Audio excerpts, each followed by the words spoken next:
Nigerians have been talking, especially with the delay in the submission of the ministerial nominees to the National Assembly by the president. All the while, of course, he had 60 days. He has met the 60 days, but Nigerians were still talking regarding why would it take so long, especially with the personality of the president. A lot of persons expected that after the inauguration, maybe the same day or the same week or even 2 weeks after, the list of nominees would have been out. But share with us basically what your thought is in this regard. Well, there are so many people who thought that, when Ashwaju became president, that they would just reel out the list of ministers immediately. Recall that he also sent a list for the National Assembly to allow him appoint 20 special advisors. But the idea of giving the president and also governors 60 days to get their or transmit their list of ministers or commissioners to the legislature was actually a wise thing, because if there was no such thing, the thing might probably have still lagged on. And you can see that even the list is not completed yet, because you have 28 ministers, already approved by the president. But the process is like going to war and also having peace. You think that because El Rufai was there, you could just go there and just write El Rufai minister, or you think that you need somebody to become a minister from Katsina. It would just be easy like that. The president discovered that it was not that easy, because you could just decide that, okay, I want to get the 36 names. These are the people I want, and let it go like that. He discovered that it was not that easy, because you have to balance so many things at the same time. It's like you know where you are going, but you have to allow everybody to understand where you are going. I remember reading in one of the Fitzgerald novels about somebody who said during the First World War, it took about 1 month to move from. Some people will call from one within half a mile. It took like 1 month to move in a battle. That's what it was. You see that the place is, the real estate is small, but you discover that it's taking forever to get there, because somebody will say, that is my uncle. The other person will say, that is my brother. The other one will say, I worked hard. That one person worked hard. Why are you ignoring the person? And so on. Then you have to balance it. I think that is what has been going on. To balance and to rebalance is a real task. I'll give you an example about something that happened in Delta State some years ago, where the secretary to the government of the federation was announced in the morning, and then in the evening they changed it to another person. So it is like making what they say, the Americans say, like making a hot dog. They say, you like it when it's finished, but don't be in the kitchen when they are making it. It's a lot of ruffle. But this is the first time that this new legal provision will be tested in Nigeria, yes, so to speak. And you've also pointed out that this is the first list. There is another one pending, but then considering the fact that it is incomplete, to what extent do you think it would be an issue as to whether the president fully complied with the constitutional provisions? Well, the Constitution did not say that you should put all the list. It said you should transmit the list. Well, that is another issue for lawyers to look at. The question again is that the law is there as a moral guide, as it were. Because what is the consequence if it doesn't put the thing? Has any lawyer talked about the consequences if it's not there within 60 days? So I think it's kind of a moral pressure on it's legal, but it's also a moral pressure on the state executives that this thing should not linger for too long.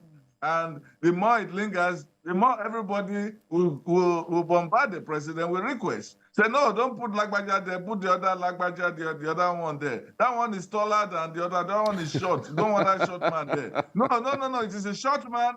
It is a short man that fits that place, not the tall man. So the battle goes on and goes on and on.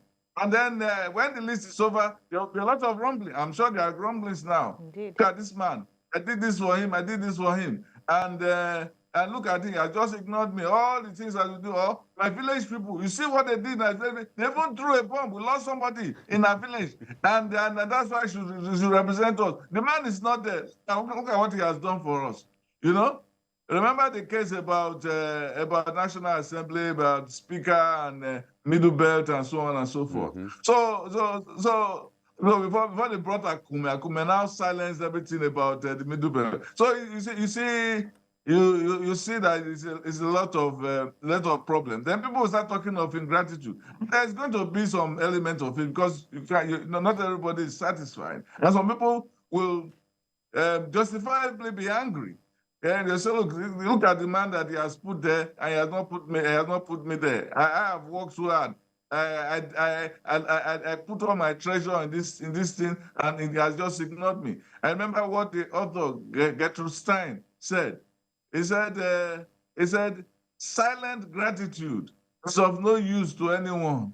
The fact that you say, I'm happy that you work for me, and you don't show it. You don't show it. It's silent gratitude. So it's a lot of burden on leadership to create to get ministers, and ministers are seen just as governors as the apogee of political ambition in this country, other than president and vice president.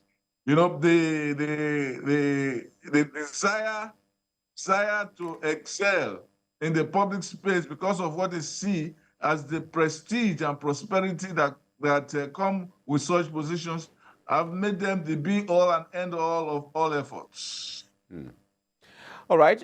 On the list, we see Adebayo Adelabu of the Accord Party. We also saw Nyesom Wike of the People's Democratic Party. A lot of party members, of course, would say, well, these are slots that should have gone to our people. But others will argue to say, well, of course, these people, their action one way or the other, complemented what the APC got, or how the outcome of the election was maybe in this. They might see it that way. But creating a platform where other members of other political parties are getting a piece of what others might think should be kept within the political party. I wonder what you make of this, though. Yes, it's really interesting that a name like Adelabu, the former deputy governor of the Central Bank, yes, and Nyesom Wike, the former governor of Rivers State, made the list. Many people had predicted Nyesom Wike. Some people have said, oh, why will he come there? It's coming from PDP, and so on and so forth. But remember that the president paid a visit to Rivers State, to Nyesom Wike, even as his first major engagement after he won the election. It was a way of saying thank you. Remember that Wike was at the head of the G5 that time, and they believed that these G5 were one of the blocks that broke the back of the PDP and made it easy for them to win the election. Remember, Rivers was one of the states that, the unlikely states that the president won during the election. And the fact that Wike and his group were able to make it difficult for the PDP to make any substantial inroad into the South and Southeast. So it's a way of saying gratitude to this man for doing it. People have said, oh, he has worked with the governor. Why will you bring him back from another party? Well, in spirit and in spirit is no longer in PDP. In soul, is actually with the president. It may not be APC, but his spirit has left PDP long ago. In the case of Adelabu, remember that Adelabu was the gubernatorial candidate of APC. Yeah, that's true. Yes, it was. And he probably went to a court party because he didn't get the ticket. He has been a strong ally of the president, and the president probably thought that this was the time to reward this man for what he did. What they say about politics is that it is not so much that it is unfair, but as that it is unfortunate. It is unfortunate.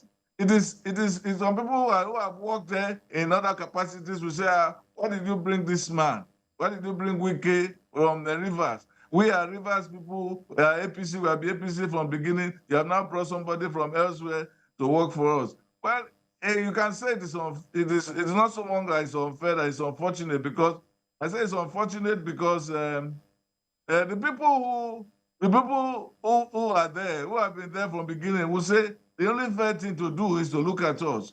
It's unfortunate because that is the way of politics. Who works for me? Who will work for me in the next election? Because once you win an election, you're thinking of the next one. And those are the calculations that come in. That's why I say it is not a tidy thing. It's never a tidy thing to form a cabinet. There will always be wounds. There will always be broken bones. And then what the president will do and what governors also do is that after the ministerial appointment, there's still life. There are other things that the president can do to engage those people who are not happy. Because remember Jesus when Jesus gathered his disciples together, he said, "Ye are they that continue with me in my temptation. I therefore appoint unto you a kingdom that you will sit on my right hand and my left hand, while I judge the 12 tribes of Israel." In this case, I preside over the 36 states of Nigeria.